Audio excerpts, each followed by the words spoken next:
आप सभी का इस चैनल पर स्वागत है।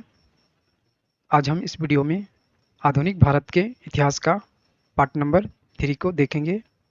तो दोस्तों आइए क्वेश्चन को देखते हैं। फर्स्ट क्वेश्चन है, निम्नलिखित में से कौन सुमेलित नहीं है? तो दोस्तों पहले हम देख लेते हैं कि इन ऑप्शनों में से कौन सा ऑप्शन सुमेलित है। तो ए नंबर आपका लॉर्ड कॉर्नवालिस। तो लॉर्ड कॉर्नवालिस ने अस्थायी बंदोबस्त लागू किया था। बी नंबर है लॉर्ड वेलेस्ली। तो लॉर्ड वेलेस्ली ने सहायक संधि प्रणाली को लागू किया था। सी नंबर है लॉर्ड हेस्टिंग। तो लॉर्ड हेस्टिंग के समय में द्वितीय आंग्ल मराठा युद्ध हुआ था। डी नंबर है लॉर्ड बेंटिंग। तो लॉर्ड बेंटिंग यह द्वितीय आंग्ल मराठा युद्ध से संबंधित नहीं है। और दोस्तों प्रश्न में भी कहा गया है कि कौन सा ऑप्शन आपका सुमेलित नहीं है। तो सुमेलित नहीं है आपका ऑप्शन नंबर डी। अगला प्रश्न है, किस सिख गुरु ने विद्रोही राजकुमार खुसरो की सहायता धन एवं आशीर्वाद से की थी? तो धन एवं आशीर्वाद से सहायता की थी गुरु अर्जुन देव ने। अगला प्रश्न है, रंजीत सिंह किस मिसल से संबंधित थे? तो रंजीत सिंह यह शुकर चकिया मिसल से संबंधित थे। इसका आंसर हो जाएगा। अगला प्रश्न है, तथाकथित कुशासन के आधार पर किस गवर्नर जनरल ने मैसूर राज्य के प्रशासन को ले लिया था? तो मैसूर राज्य के प्रशासन को ले लिया था लॉर्ड विलियम बेंटिंग ने। इसका आंसर हो जाएगा। अगला प्रश्न है, सबसे अधिक निर्णायक युद्ध जिसने अंग्रेजों के भारत में प्रभुत्व को स्थापित कर दिया था वह कौन सा युद्ध था?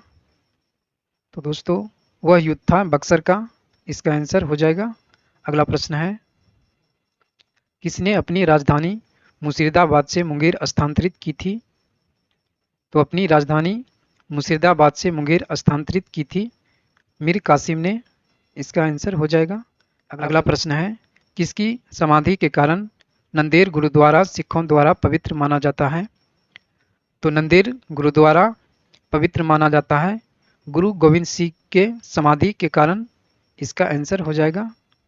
अगला प्रश्न है, बक्सर के युद्ध 1764 के समय दिल्ली का शासक कौन था? तो बक्सर के युद्ध 1764 के समय दिल्ली का शासक शाह आलम टू था। अगला प्रश्न है, टीपू सुल्तान अंग्रेजों के साथ युद्ध में कब मारे गए? तो टीपू सुल्तान अंग्रेजों के साथ युद्ध में 1799 ईस्वी में मारे गए थे। इसका आंसर हो जाएगा। अगला प्रश्न है, 1 नवंबर 1858 को महारानी विक्टोरिया का घोषणा पत्र इलाहाबाद में पढ़कर सुनाया था। तो महारानी विक्टोरिया का घोषणा पत्र इलाहाबाद में पढ़कर सुनाया था लॉर्ड कैनिंग ने।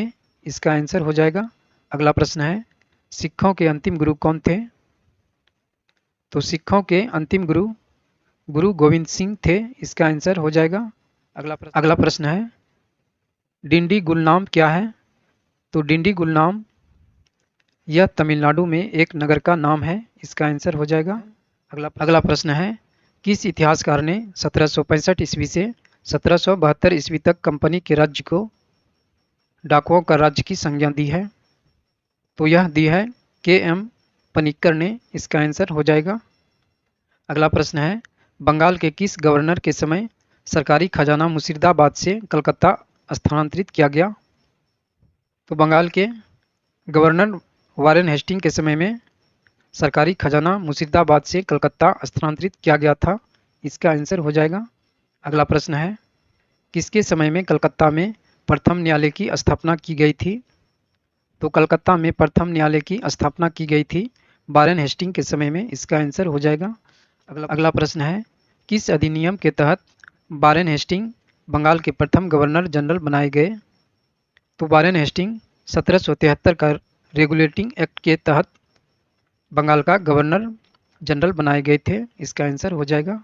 अगला प्रश्न है, बंगाल के किस गवर्नर जनरल के काल में पिट्स इंडिया एक्ट 1784 पारित किया गया था? तो पिट्स इंडिया एक्ट 1784 पारित किया गया था वारेन हेस्टिंग के शासनकाल में। इसका आंसर हो जाएगा।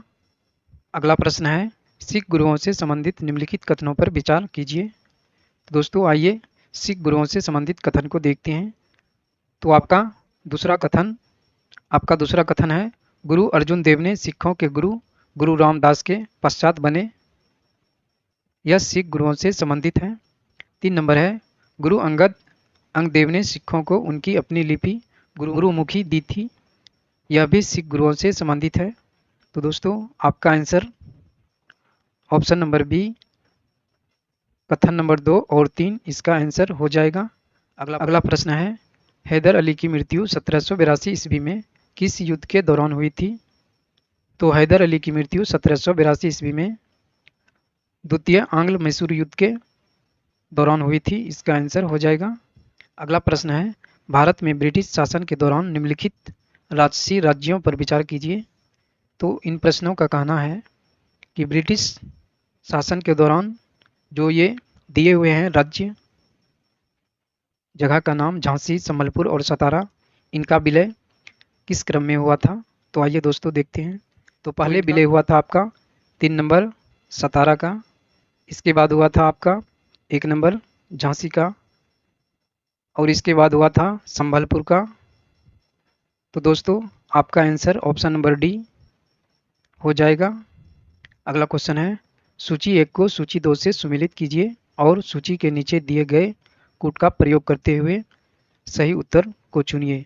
दोस्तों यह क्वेश्चन मिलान करने वाला है, तो आइए देखते हैं इसे। तो आपका 1775 ईस्वी में प्रथम आंग्ल मराठा युद्ध हुआ था। बी नंबर है 1780 ईस्वी। तो 1780 ईस्वी में द्वितीय आंग्ल मराठा युद्ध हुआ था। सी नंबर 1824 ईस्वी। तो 1824 ईस्वी में प्रथम आंग्ल बर्मा युद्ध हुआ था। और डी नंबर है 1838 ईस्वी। तो 1838 ईस्वी में प्रथम आंग्ल अफगान युद्ध हुआ था। इसका आंसर हो जाएगा।